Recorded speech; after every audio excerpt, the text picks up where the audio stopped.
right?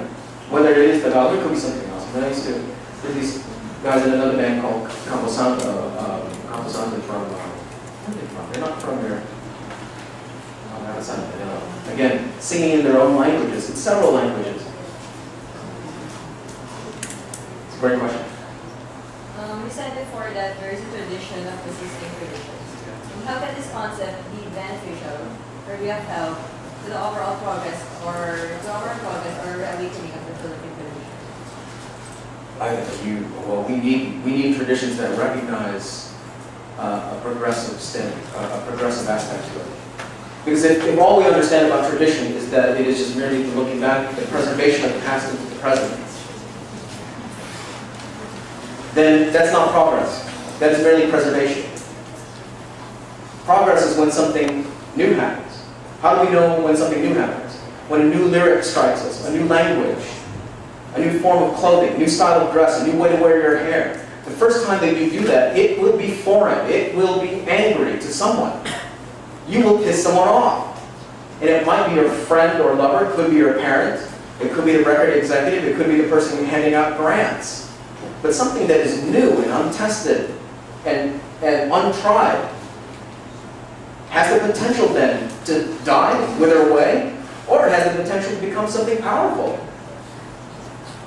Again, that example of jazz music and of hip-hop. At one point, these were musics that were derided, musics that were despised. And now they're at the very center of how we think about modern culture, how we think about the Philippines as well. Are all the traditions in the Philippines conservative? Or isn't there a radical tradition that also exists?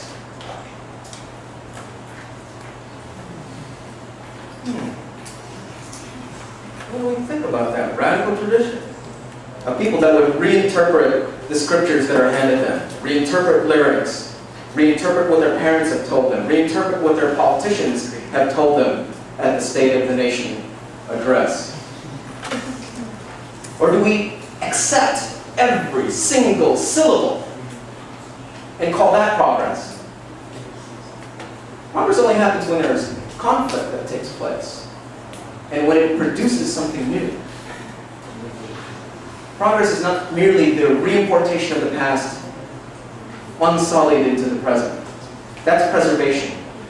You can do that by spraying some sort of acid on a product and putting glass around it, but that's a museum.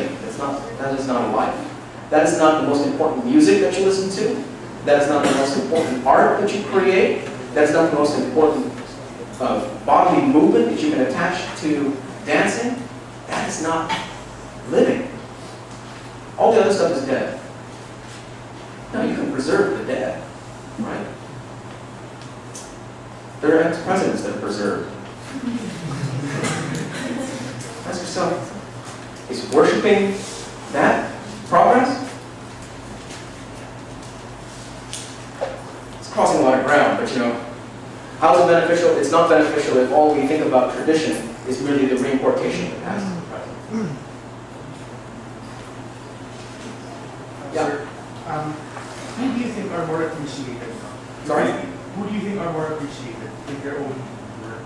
The Filipino-American artists there, or the local artists that we have right now? Who's more appreciated? By the people who listen to what they do. I think, well, let me see if I get this right.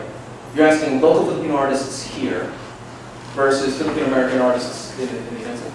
I think clearly there's more of a market, more people are consuming the work of local Filipino artists here than these Filipino-American artists that I've presented to you. Also, it should be noted that these Filipino-American artists that I've presented to you, many of whom work at the edge of the pop mainstream. They are not necessarily mainstream artists. In other words, I'm not interested necessarily in popular culture because that which is popular doesn't really mean much to me. I can just talk to my marketing friends and my accounting friends, and I can ask my marketing friends and my accounting friends, well, what's popular? Oh, this is what's popular. That's fine. Usually, the most popular music is not necessarily the most interesting music. It's not the most satisfying music to me. And if you're a dancer, or a choreographer, or a theater person, or a musician, you probably feel the same way. It's usually the kind of music that can't be satisfied in those existing categories.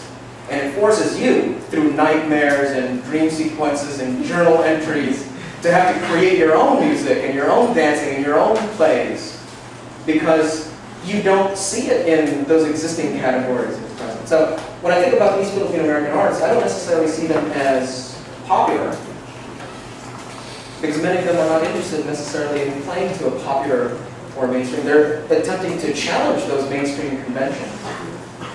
That's quite a different order altogether. And when you are content with challenging mainstream conceptions, you also have to be content with small audiences.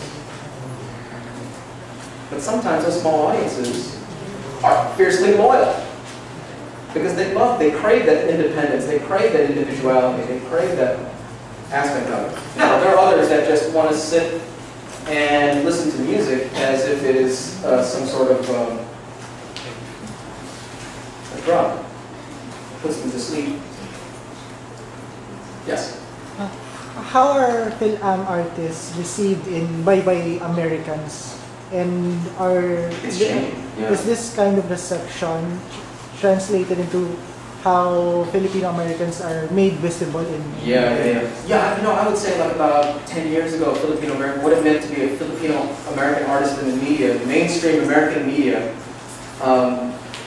was that Filipinos were anything but Filipinos. And that if you were a Filipino actor, I had several actor friends and comedians, that they would audition for various jobs, and the role would not call for a Filipino. It would call for Chinese, Japanese, black person, Native American. And you know what? Filipinos would be cast in all of those roles. Friends of mine that have worked professionally in theater and in commercial work, there was an invisibility of what it meant to be a Filipino in terms of mainstream acting and music and whatnot. But now, if you get access to some of these programs, that's not the case anymore. And with two very loud and public examples of Alpha from, right. And then also Chad Hugo from the Neptunes. It doesn't really get bigger in terms of hip-hop producing than Chad Hugo and Pharrell. So the idea of Filipino invisibility in terms of mainstream pop music and hip-hop, that's not the case anymore. It really is not the case anymore. And many more Filipino Americans are finding a space in the public realm. And when they identify themselves, it's interesting because 10 years ago they would say, especially a Filipino or Filipino American artist in the United States, they'd say, oh, well, ethnically I'm Chinese and Spanish and Romanian. Really? You're from Daly City and there are that many Chinese, Filipino, Romanian families? Filipino, man. So there was a sense of of internalizing a self-hatred, of not even wanting to identify as Filipino. Many neighborhoods, many young people in the United States choose not to. That has changed. And what has changed is this public persona of what it means to be Filipino in the present. A lot of it has changed because of those artists that are able to say, like Apple, like Chad Hugo, like many others, I am Filipino, this is where I come from. Yeah. How are Filipino American performing artists viewed by Americans in the USA? Because when you go to the USA, being Filipino is being equated as a domestic helper. So for those performing artists, are they raising themselves to some degree? Yeah, the question was, how are Filipino Americans seen by Americans? Depends on which Americans you're talking to. Performing artists. How are those performing artists seen by Americans? Again, it depends on which Americans you're talking about. Like, who are the audiences? Now, there are Filipino American performing artists that have very loyal followings in all the places that Filipinos have large populations, in New York, Chicago, Los Angeles, San Francisco, Seattle. And they will play to those audiences.